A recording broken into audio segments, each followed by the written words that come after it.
Welcome back to my channel. तो आज के इस वीडियो में हम लोग BEGC 106 पॉपुलर लिटरेचर का most important question answer for जून 2026 के लिए देखेंगे, जो बहुत ही ज़्यादा इंपॉर्टेंट है फ्रेंड्स आप लोग के लिए।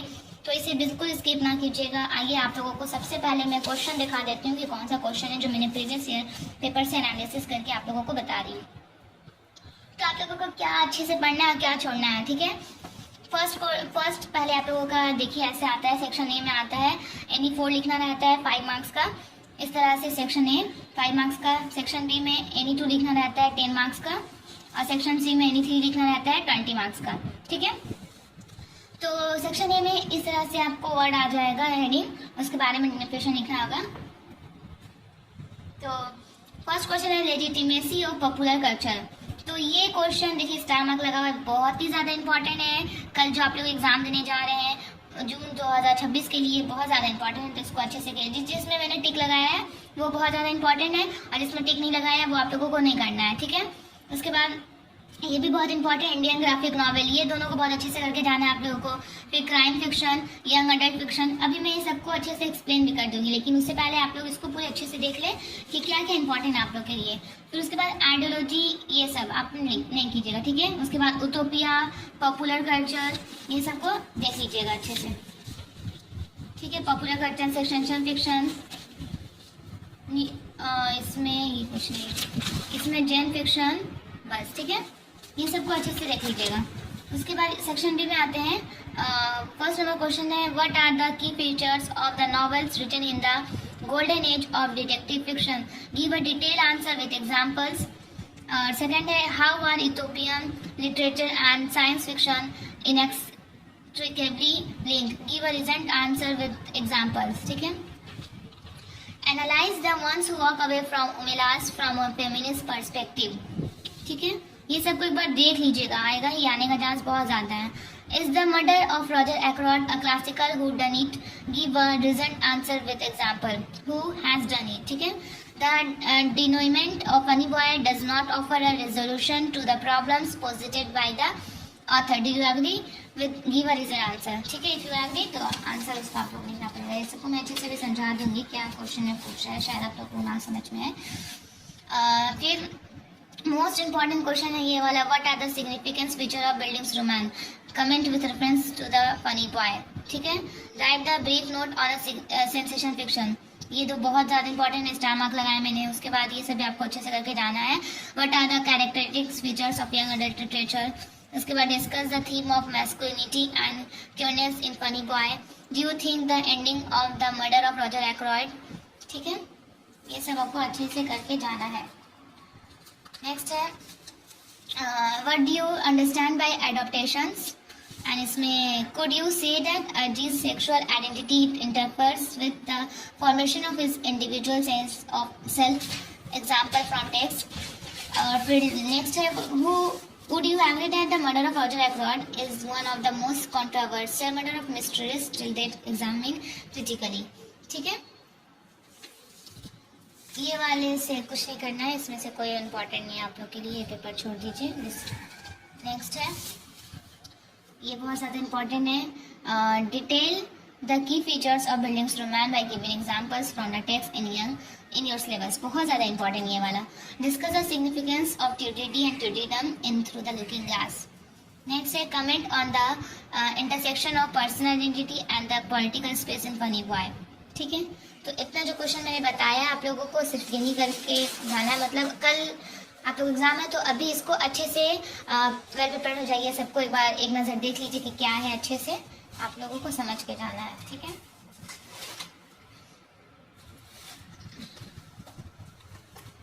तो चलिए अब अच्छे से समझते हैं कि अगर एग्जाम में आ गया तो आप लोगों को कैसे लिखना है, क्या लिखिएगा, ठीक है।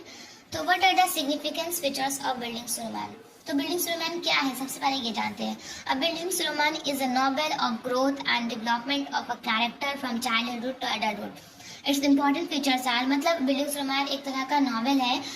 उस नॉवेल जो बिल्डिंग्स रोमान नॉवेल होता है उस नॉवेल में ग्रोथ को दिखाया जाता है, डेवलपमेंट को दिखाया जाता है। एक बच्चे के पूरे डेवलपमेंट को, ग्रोथ को दिखाया जाता है, चाइल्डहुड से लेके पूरे अडल्ट तक उसको दिखाया जाता है। क्या क्या उसमें दिखाया जाता है, उसके सेंट्रल कैरेक्टर पे फोकस किया जाता है, उसकी पूरी जर्नी जो चाइल्डहुड टू अडल्टहुड तक जर्नी जो पूरी होती है कैसे होती है उसको दिखाया जाता है। Main character faces struggles and conflict. इसमें जो बिल्डिंग्स रोमांस नॉवेल में मेन कैरेक्टर जो होता है स्ट्रगल फेस करता है, कॉन्फ्लिक्ट फेस करता है, अपनी आइडेंटिटी को सर्च करता है, अपनी उसकी सेल्फ आइडेंटिटी क्या है उसको समझने की कोशिश करता है, अपने एक्सपीरियंस से सीखता है, लर्न करता है, साइकोलॉजिकल एंड मोरल डेवलपमेंट होता है उसके अंदर, रियलिस्टिक सेटिंग, अचीविंग मैच्योरिटी, ठीक है। फिर उससे आखिरी में जाकर वो मैच्योर हो जाता है। तो ये था हम लोगों का कैरेक्टरिस्टिक्स फीचर्स। तो ये हेडिंग को अच्छे से लर्न कर लीजिएगा, फिर इसको आपको बढ़ा बढ़ा कर लिखना है। शॉर्ट आंसर में ऐसे लिख सकते हैं, a bildungsroman is a novel that focuses on the growth of a central character from childhood to adulthood. It includes struggles, self-discovery and learning through experience. The character undergoes psychological and moral development and finally achieves maturity. The story is usually realistic and shows the influence of society on the individual. अब पूछा ना कि example बता दो, अगर बोलेगा कोई भी अपने बुक से एग्जाम्पल बताओ कि कैसे ये बिल्डिंग्स रोमांस नॉवेल है कि नहीं तुम्हारे टेक्स्ट बुक में, तो आप ये एग्जाम्पल लिख देना।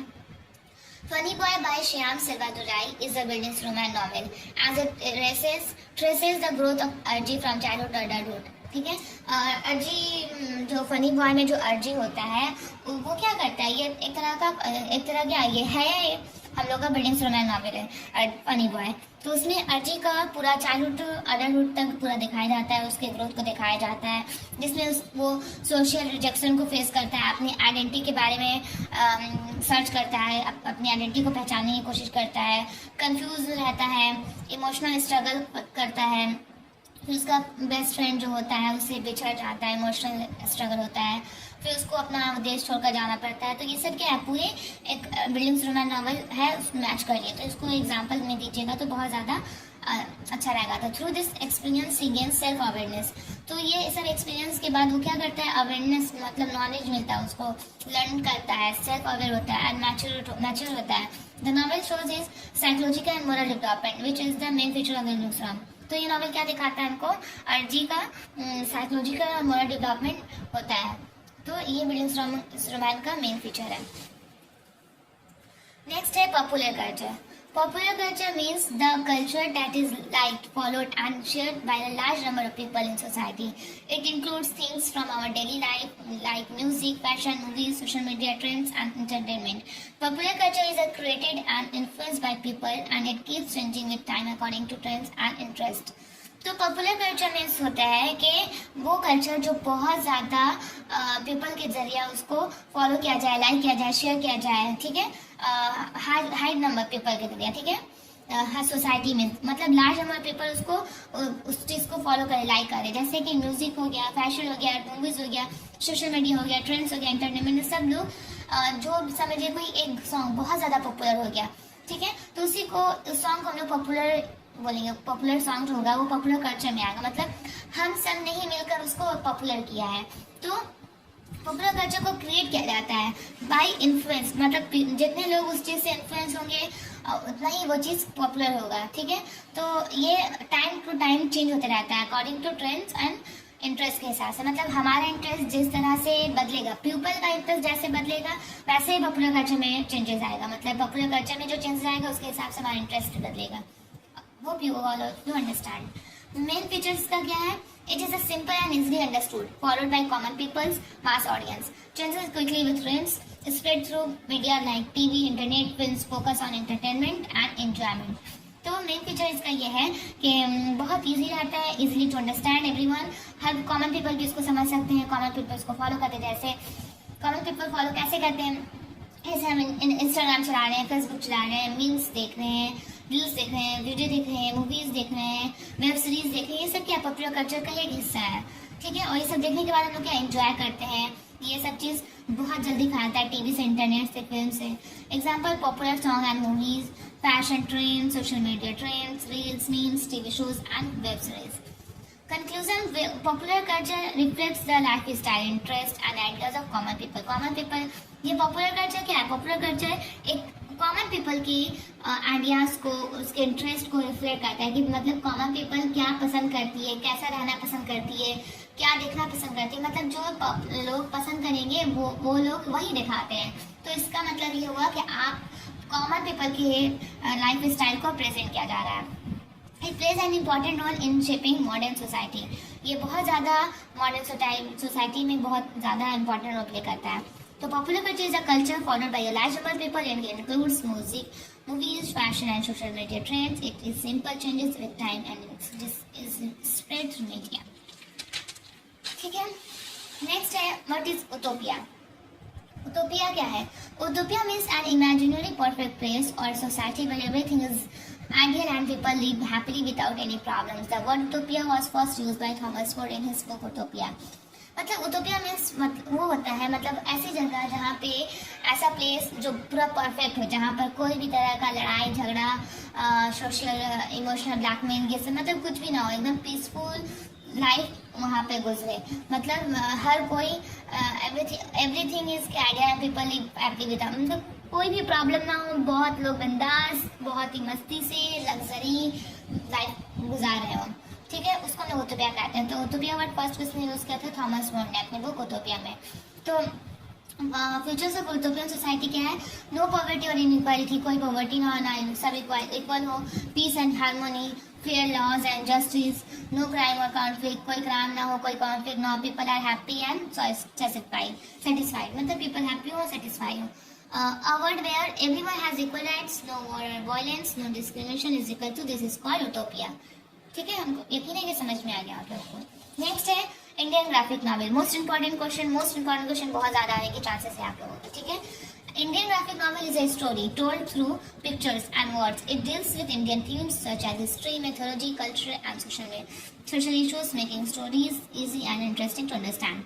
Indian graphic novel वो स्टोरी है जिसमें पिक्चर भी होता है और स्टोरी भी होता है। लोग पिक्चर को देखकर और पढ़कर समझने की कोशिश करते हैं। ये हम लोग डील करता है इंडिया के थीम्स क्या है, ये सब चीज़ पर, इंडिया की हिस्ट्री, मैथोलॉजी, उसके कल्चर, उसके सोशल इशूज़, ये सब चीज़ों पर नॉवेल होता है।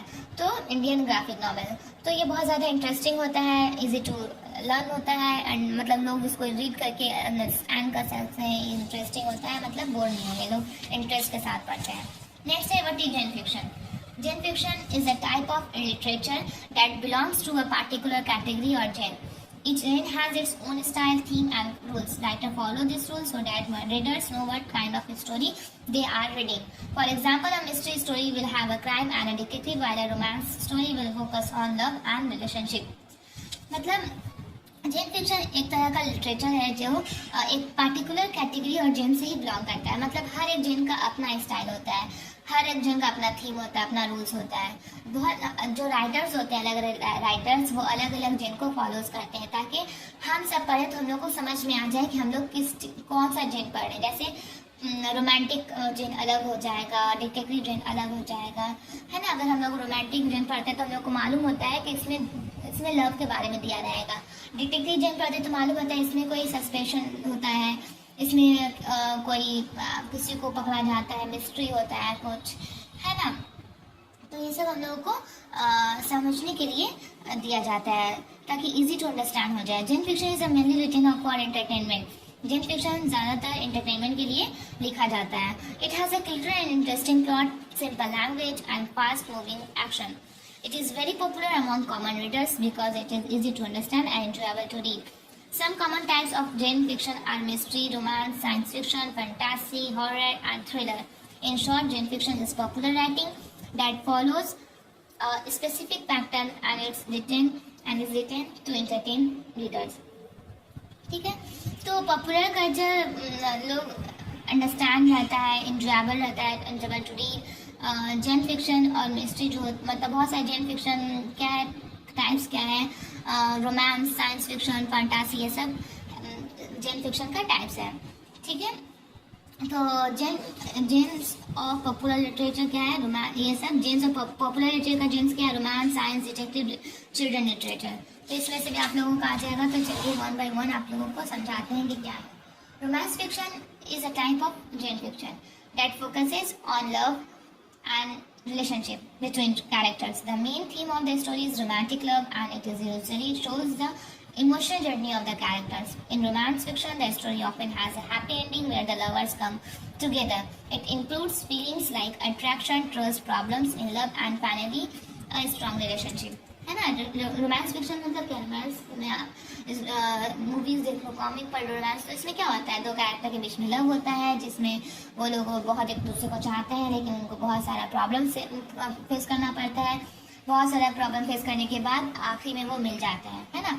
एक आपको मालूम रहता है कि हाँ इसमें ही होगा, मतलब होता है ना, आप टीवी देखते हैं तो जो हीरो हीरोइन रहता है इतने सारे बीच में उनको कॉन्फ्लिक्ट आती है, प्रॉब्लम आता है, लेकिन आप लोगों को ये आता है नहीं, आखिर में तो लोगों को मिलना ही है, ये तो फिल्म है। तो एक आइडिया होता है कि क्या होने वाला है, क्या होगा, मालूम रहता है आपको, लेकिन फिर भी हम लोग देखते हैं क्योंकि हम लोग को इंटरेस्ट रहता है। ठीक है। Science fiction. Science fiction is a type of gen fiction that is based on science, technology, and the future. It shows imaginary ideas like space travel, robots, aliens, time travel, and advanced machines. These stories are not real, but they are often connected to scientific facts or possibilities. Science fiction makes us think about how science can change our world in the future. ठीक है। तो science fiction क्या एक तरह का जेन fiction है। इसमें science और टेक्नोलॉजी के बारे में और फ्यूचर के बारे में दिखाया जाता है, शो किया जाता है कि किस तरह से, जैसे ऐसा चीज़ के बारे में दिखाया जाता है जो रियल नहीं है लेकिन ऐसा है कि साइंस से कनेक्टेड लगता है, पॉसिबिलिटीज साइंस से कनेक्टेड है। और science can change our world, और साइंस क्या हमारे वर्ल्ड को फ्यूचर में चेंज कर सकता है। जैसे दिखाते हैं ना, ट्रैवल्स, रोबोट्स, एलियंस, टाइम, ये सब क्या है, रियल तो है नहीं। जैसे टाइम मशीन, ये सब क्या है, रियल नहीं है लेकिन एक साइंटिफिक लगता है, तो ये सब साइंस फिक्शन है। अब detective fiction. Detective fiction is a type of genre fiction that focuses on solving a crime, usually a murder or theft. The main character is a detective who tries to find clues and discover the criminal. The story is full of mystery, suspense, and investigation to solve the case.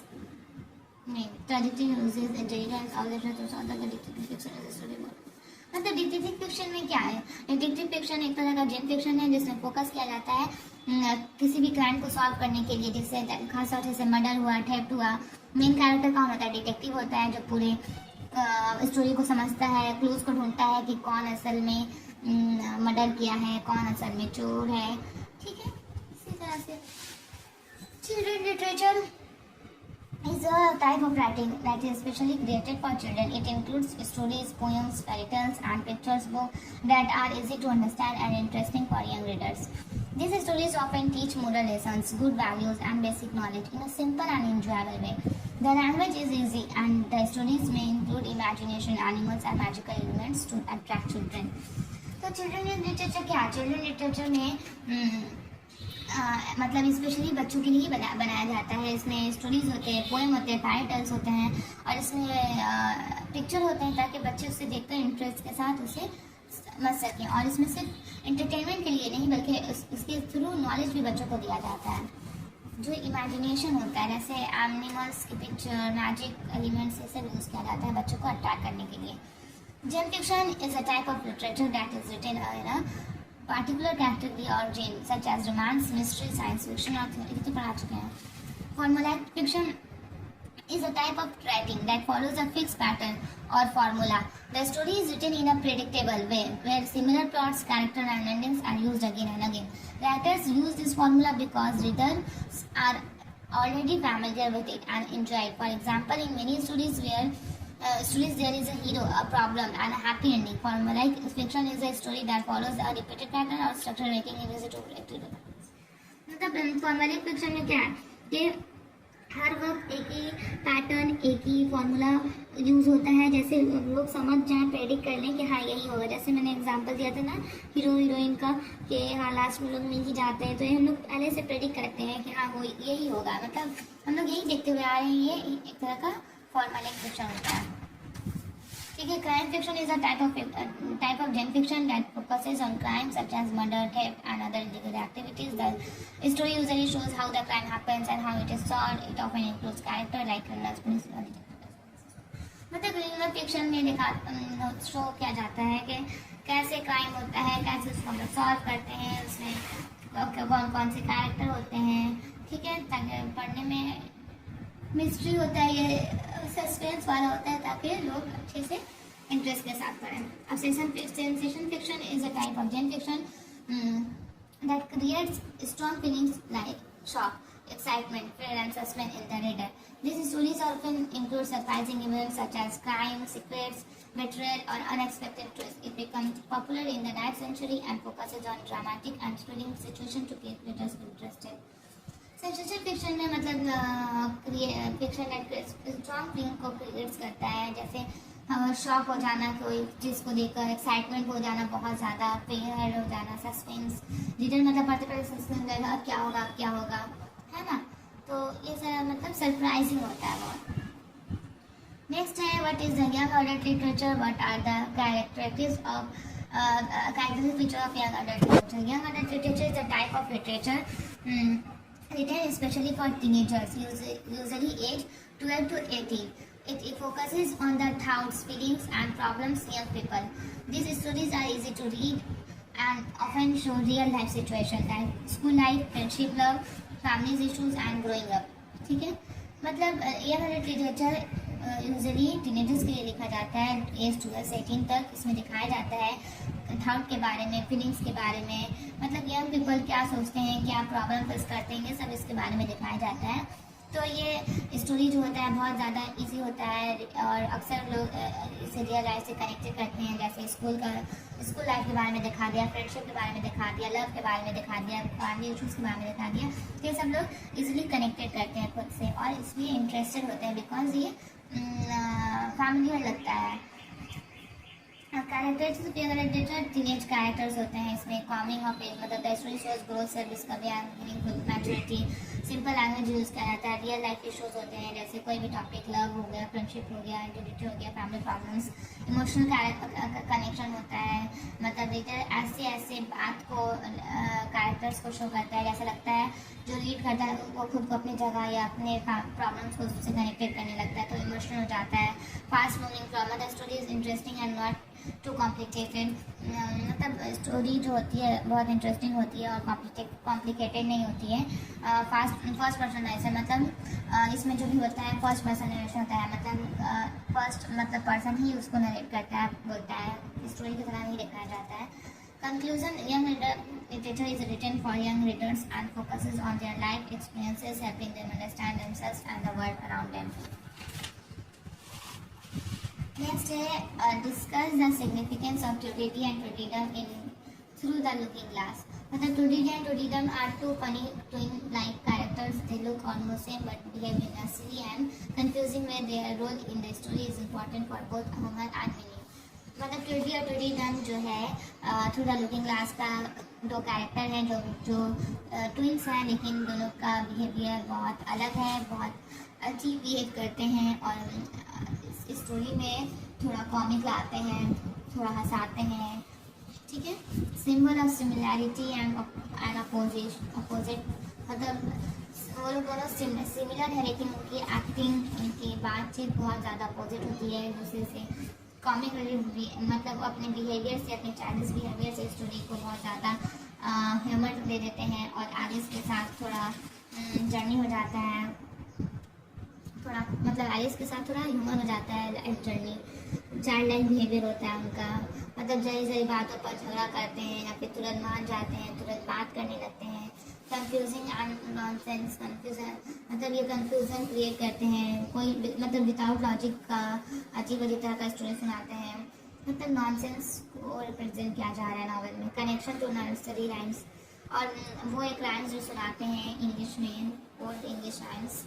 Presence जैसे playful and imaginative feel to the story. ठीक है, दी गई Alice journey और वहाँ मतलब जब उसको Alice जाती है तो ये दोनों लोग होते हैं उसको एलिस को जाने नहीं देते हैं, अजीब अजीब तरह का हरकत करते हैं, कभी स्टोरी सुनाएंगे कभी कुछ उल्टा पुल्टा बात करेंगे, उसको कंफ्यूज कर देते हैं. तो एलिस की जर्नी में थोड़ा लेट हो जाता है उन लोग की वजह से.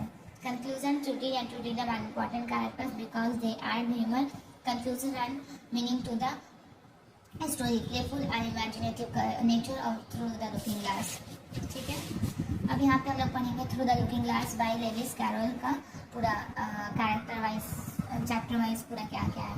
तो मेन कैरेक्टर इसमें क्या क्या है: एलिस है, रेड क्वीन है, वाइट क्वीन है, वाइट किंग है, रेड किंग है। ट्विडली डी है, ट्विडली डम है, हम्टी डम्टी है, the lion and the unicorn है, द वाइट नाइट है, द रेड नाइट है, टॉकिंग फ्लावर्स है। चैप्टर 1 में क्या, looking glass house. Alice goes through a mirror into a strange world. Everything is reversed. She sees chase like land and start her journey. मतलब Alice mirror के उस पार चली जाती है जहाँ पे सब कुछ रिवर्स होता उल्टा होता है और वो एक लैंड देखती है जो जिसमें पूरा चेस बना होता है, चेस खेलने वाला, और वहाँ से अपनी जर्नी स्टार्ट करती है। फिर एलिस जाती है तो टॉकिंग फ्लावर से मिलती है और फिर वहाँ पर रेड क्वीन से मिलती है जो उसको चेस गेम के बारे में एक्सप्लेन करती है। बोलती है कि तुम अगर उसको लास्ट रॉयल बॉक्स से चली जाओगी तो तुम भी क्वीन बन सकती हो। फिर उसके बाद एलिस ट्रैवल करती है ट्रेन में, बोट में, वो अजीब अजीब इंसेक्ट्स, अजीब अजीब चीज़, बटरफ्लाई सबको देखती है जो एकदम ऐसा लगता है पूरा ये दुनिया फुल ऑफ इमेजिनेशन है, ये सब कुछ रियल नहीं है। फिर उसके बाद एलिस ट्विडली एंड ट्विडलडम से मिलती है जो उसको पोएम सुनाते हैं और अजीब सा चाइल्डिश वे में बिहेव करते हैं। ठीक है, फिर उसके बाद एलिस में द वाइट क्वीन जो अजीब तरह का बिहेव करती है और बिकम्स अ शॉपकीपर रोज। ठीक है, उसके बाद एलिस में हम्टी डम्टी से मिलती है जो वॉल पर बैठा होता है और वो एक वर्ड्स का मीनिंग को एक्सप्लेन करता है बहुत ही फनी अंदाज में। और उसके बाद Alice is a fight between the lion and the unicorn. Lion unicorn में एलिस फाइट देखती है उन दोनों का, जो it is like a dream and very confusing, जो एक तरह का सपना लगता है और बहुत कंफ्यूजन लगता है। उसके बाद Alice meets the white knight, he helps her and sing a song before she becomes a queen. उसके बाद एलिस वाइट नाइट से मिलती है जो उसका हेल्प करता है और उसके लिए गाना गाता है उसके किंग बनने से पहले। उसके बाद एलिस बिकम अ क्वीन बन जाती है जहाँ पे उसके लिए डिनर रखा जाता है और उस डिनर में हर चीज़ अजीब तरह का सब होता है, हर कोई अलग बिहेव करते हैं। पूरा ट्रे जो डिनर में प्लेट्स वगैरह सब उड़ने लगते हैं। ठीक है, अजीब अजीब खाना होता है।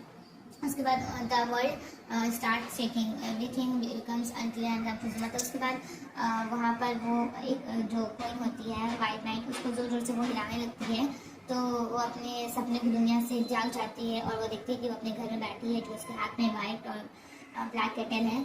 और उसके बाद Alice wakes up from her dream, she realize it all imagination. फिर एलिस को समझ में आता है कि ये पूरा इमेजिनेशन था, कि रियल में हो गई थी। Alice wonders whether she dream the red king और ही ड्रीम्ड हर। ठीक है, तो ये था हम लोगों का through the looking glass. Through the looking Glass is a fantasy story full of imagination, nonsense and adventure. It shows Alice's journey in a magical world and her growth. ठीक है, नेक्स्ट है the murder of Roger Ackroyd by Agatha Christie. Main characters में क्या है, हरकुले पॉयरॉट और famous detective होते हैं जो ये पूरे प्रॉब्लम को सॉल्व करते हैं, डिटेक्ट करते हैं। और doctor James shepherd narrator of the story, doctor James shepherd narrator of the story है जो असल किलर होते हैं। और रॉजर एक्रोइड जिन रिच मैन है जो जिसका मर्डर किया जाता है, डॉक्टर जेम्स शेफर्ड ने मर्डर किया होता है। कैरोलिन शेफर्ड डॉक्टर्स के सिस्टर हैं। रॉब पैटर्न एक्रोइड का स्टेपसन है। फ्लोरा एक्रोइड की नाइस है। मिसेस फेरिस वो वुमेन है जो इस मिस्ट्री से कनेक्टेड होती है जिससे पूरा स्टोरी स्टार्ट होता है। ठीक है, पार्कर जो बटलर है, जियोफ्री रेमंड सेक्रेटरी है, मेजर ब्लंट फ्रेंड ऑफ एक्रोइड है। ठीक है, तो फुल समरी आप लोग ये दिखा रही हूँ, इसे रीड कर लीजिएगा। मैं ऐसे ही समझा देती हूँ कि बहुत शॉर्ट में समझाऊंगी कि doctor James shepherd Mrs Ferrers जो होती हैं वो अपने हस्बैंड को उसके हस्बैंड बहुत ज़्यादा जुल्म वाले होते हैं, नशे करते हैं, तो मिसेस फेरर्स उनको मार देती है और ये राज डॉक्टर जेम्स शेफर्ड को मालूम चल जाता है तो उसको ब्लैकमेल करने लगता है, उससे पैसा लेने लगता है। तो मिसेस फेरर्स बहुत डर जाती है कि उसका राज आम जल गया, बता देगा, तो वो खुद को जान से मार लेती है, खुदकुशी कर लेती है, सुसाइड कर लेती है। जब उसकी और सुसाइड का खबर पूरे मोहल्ले में पहुंचता है तो सब सोचते हैं कैसे वो सुसाइड कर दी, इतनी अमीर औरत, क्या प्रॉब्लम हो गया था। तो रॉजर एक्रोइड जो होते हैं डॉक्टर जेम्स शेफर्ड के फ्रेंड होते हैं, तो डॉक्टर रॉजर एक्रोइड एक दिन डिनर पर डॉक्टर जेम्स शेफर्ड को बुलाते हैं। तो वहाँ पर रॉजर एक्रोइड बताते हैं कि मुझे एक लेटर मिला था मिसेस फेरार्स के मौत से पहले, जिसमें वो हमको एक बार बताई थी कि हाँ मुझे कोई ब्लैकमेल कर रहा था, उसको मालूम चल गया था कि मैंने ही मारा है उसको। इस लेटर में वो बताई है उसका नाम जो उसको मतलब ब्लैकमेल कर रहा था। तो उसके बाद क्या कहता है, तो और ये भी बताया कि मैं मिसेस फेरर से लव करता हूँ, हम लोग शादी करने वाले थे लेकिन अनफॉर्चुनेटली वो सुसाइड कर ली। तो डॉक्टर जेम्स शेफर्ड जब जान जाता है तो सोचता है कि हाँ कि नहीं इसको मार देते हैं, क्योंकि अगर इसको मेरे से जब ये लेटर पढ़ लेगा तो मेरे सच्चाई इसको मालूम चल जाएगी। तो वो उसको बहुत ही आसानी से मार देता है और सारा इंजाम उसके स्टेशन पर लगा देता है। लेकिन हरकुले पॉयरॉट ये सब कुछ बारे में जान जाता है और डिटेक्ट कर लेता है डॉक्टर जेम्स शेफर्ड ही असल किलर है। ठीक है, मैंने बहुत शॉर्ट में बताया है। अगर आपको इसको अच्छे से पूरी लॉन्ग वीडियो समझनी है पूरे सीक्वेंस वाइज, तो मैं इससे पहले एक वीडियो अपलोड की हूँ, 2-3 दिन पहले अपलोड की थी मैं वीडियो। उसमें बहुत ही अच्छे से मैंने पूरे बुक का ओवरऑल व्यू समझाया है, सारे स्टोरीज बुक का। आप वहाँ जाकर मेरी स्टोरी देख सकते हैं, ठीक है, और सुन सकते हैं। बहुत अच्छे से मैंने वहाँ पर आप लोगों को समझाया पूरा स्टोरी लाइन वाइज पूरे अच्छे से। Funny boy by Shyam Selvadurai. Funny boy का कैरेक्टर्स देखते हैं अर्जी चिलवारत्नम। मेन कैरेक्टर है, सेंसिटिव बॉय है, अम्मा अर्जी की माँ है, अप्पा अर्जी के फादर हैं, राधा आंटी अर्जी की आंट है, Jegan works in a fast hotel, Shehan Soysa Arjie का स्कूल फ्रेंड है, अनिल राधा आंटी का लवर है, ड्राइल अंकल जर्नलिस्ट है। ठीक है, इसमें क्या अर्जी जो है एक तरह अपनी आइडेंटिटी को पहचानने की कोशिश करता है। मतलब अर्जी यंग बॉय है, वो लड़कियों के साथ खेलना ज़्यादा पसंद करता है, ब्राइड गेम खेलना ज़्यादा पसंद करता है। उसका बिहेवियर मतलब लड़की की तरह से मैच करता है और दुल्हन बनना पसंद करता है ना, गुड़िया के साथ खेलना पसंद करता है। तो उसके बिहेवियर को देखकर उसके सारे घर वाले उसको फनी बॉय कहने लगे और उसके घर वाले मना करते थे गर्ल्स के साथ खेलने के, बिकॉज उसका लड़का है और लड़की की तरह बिहेव करता था। और राधा आंटी के लव जो है ये सब मैं बता चुकी हूँ, आप लोग इससे पहले वाली वीडियो जाकर देखें कि चीज़ बार बार बताने में आप लोग इसको बस रीड कर लीजिएगा। इससे पहले वाली वीडियो मैंने बहुत अच्छे से इसको समझाया है, ठीक है, आप लोग वो वीडियो जाकर देख लीजिए, आप ही लोग के लिए बेहतर होगा। अगर आप लोग ऑलरेडी ये स्टोरी जानते हैं तो फिर कोई बात नहीं, बस आप लोग इसको रीड कर लीजिएगा, ठीक है, बिकॉज टाइम बहुत कम है। एक ही चीज़ को बार बार बताएंगे तो उससे टाइम बहुत ज़्यादा किल हो जाएगा। और the one who walk away from Omelas, ये भी मैंने स्टोरी बहुत ही अच्छे से इसमें बताया कि इसमें ओवरऑल बता देती हूँ कि इसमें क्या होता है। जहाँ पर उमिलास एक जगह सिटी है जहाँ पर लोग बहुत ही अच्छे से रहते हैं, बहुत खूबसूरत जगह है, ऊपर हैप्पी रहते हैं, लग्जरी लाइफ एंजॉय करते हैं, अपना पीस जॉय में रहते हैं, हर कोई परफेक्ट रहता है, कोई वॉर, कोई पॉवर्टी नहीं, कोई सैडनेस नहीं। ये सब किस वजह से होता है, ये हैप्पीनेस सिर्फ एक लड़का रहता है जो उसको एक कोने में एक अजीब सा खंडर में बंद करके रखा जाता है। उसका जो मतलब उस अकेलापन रहता है, डर्टी कपड़ा पहना है, खाने के लिए सही से सामान नहीं, मतलब सब कोई जानते हैं कि वो लड़के की वजह से हमारी खुशी है, ये सब मौजूद है। सब कोई जानते हुए भी सब सोचते हैं कि अगर एक की वजह से हज़ारों को खुशियाँ मिल रही हैं तो कोई प्रॉब्लम नहीं है। लेकिन बहुत सारे लोग इसे बर्दाश्त नहीं कर पाते हैं कि हमारे वजह से कोई एक इंसान क्यों ऐसा रहेगा, तो वो बगैर कुछ बोले खामोशी से उमिलास से निकल के चले जाते हैं। इसलिए इसका नाम दिया गया है the one who walk away from Omelas. ठीक है, उसको और अगर डिग्री में आपको समझना है तो आप मेरी वो वीडियो जाकर देख सकते हैं। फिलहाल के लिए आप लोग इसे रीड कर लीजिएगा, एग्जाम में आता है तो इसको आप लोग लिख सकते हैं। ओवरऑल समरी है, यहाँ पर इसका थीम्स भी दिया गया है कि थीम्स क्या है, happiness way suffering, moral choice, responsibility and guilt, individual way society, justice and ethics. ठीक है, भीमराया, इसको भी मैंने बहुत अच्छे से समझा दिया। इसमें ये ग्राफिक बुक है, इसमें डॉक्टर बी अम्बेडकर की लाइफ के बारे में उनके ऊपर जो डिस्क्रिमिनेशन किया गया था, फॉर बेस्ड कास्ट डिस्क्रिमिनेशन जो हुआ था उनके साथ, उनको पानी नहीं छूने मिलता था, उनको स्कूल में अपर कास्ट लोगों के साथ बैठने नहीं मिलता था। और इन्होंने बताया है कि मैं बहुत ज़्यादा हायर क्वालिफाई एजुकेटेड भी हो गया था, उसके बावजूद इन्हें वो रिस्पेक्ट नहीं दिया जाता था। फिर भी उस वक्त भी कास्ट डिस्क्रिमिनेशन लोग करते थे, मतलब इतनी एजुकेशन हासिल करने के बाद भी लोग कोई वैल्यू नहीं देते थे बिकॉज ऑफ कास्ट डिस्क्रिमिनेशन। तो ये जाहिलपन है कि इतने एजुकेटेड होने के बाद भी एक इंसान को इसलिए जज करना कि बिकॉज उसका कास्ट है। तो ये बोल रहे हैं डॉक्टर बी आर अम्बेडकर कि वो एक इंसान की क्या खता, क्या गलती है कि वो उस मतलब दूसरे फैमिली में दूसरे नीचे कास्ट में पैदा हो गया। हो सकता था कि जो बड़े कास्ट के लोग हैं वो भी छोटे कास्ट में पैदा हो जाए, वो तो उस इंसान के बस में नहीं है ना कौन कहाँ पैदा होगा। तो ये सब एक सोसाइटी ने इसको क्रिएट कर दिया है खुद को एक अपर कास्ट बोलने के लिए, ठीक है। तो लेकिन अब भी बहुत जगह पे ऐसा होता है, लेकिन जो लोग पीपल एजुकेटेड हो जाते हैं वो लोग इन सब चीज़ों में नहीं पढ़ते, वो अब उनकी सोच बेहतरीन हो चुकी है। तो इसमें यही बताया गया है, आप लोग इसको अच्छे से देख लीजिएगा, समझ लीजिएगा कास्ट डिस्क्रिमिनेशन क्या होता है। आप लोग उम्मीद है आप लोग जानते ही होंगे, इसमें डॉक्टर बी आर अम्बेडकर के बारे में बताया गया, अच्छे से आप लोग समझ लीजिएगा, ठीक है।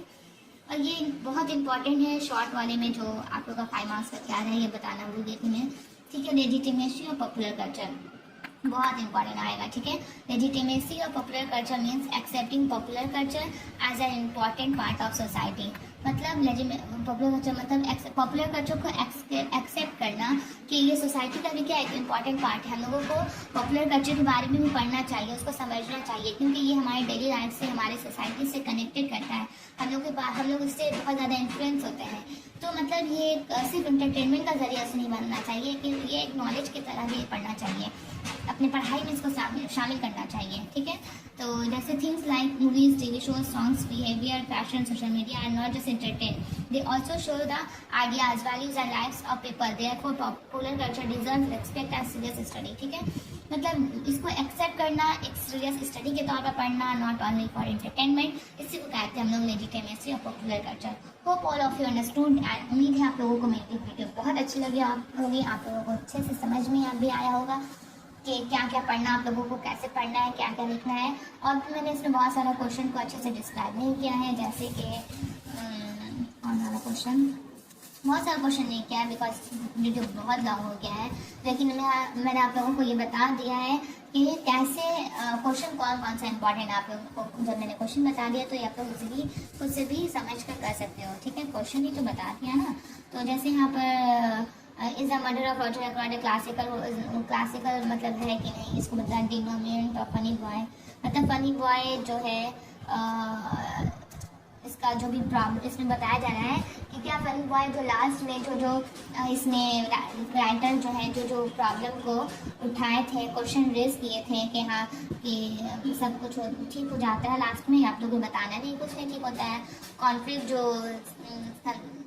अरे वो दोनों में जो कंट्री होती है वो दोनों में कॉन्फ्लिक्ट बनी रहती है। उसके बाद रॉजर अपने फनी बॉय अर्जी अपने आइडेंटिटी से लड़ता है, इमोशनल जर्नी उसकी बनी रहती है, उसे घर छोड़कर जाना पड़ता है।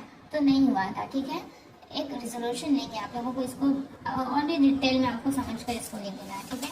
उम्मीद है आप लोगों को समझ में आया होगा। तो आज के वीडियो में बस इतना ही, मिलते हैं नेक्स्ट वीडियो में नेक्स्ट टॉपिक के साथ। अगर कोई डाउट हो, क्वेश्चन हो, नहीं समझ में आया हो, कोई प्रॉब्लम हो तो प्लीज़ कमेंट करके आप लोग पूछ लें, मैं आपको हर एक कमेंट का आंसर करती हूँ, ठीक है।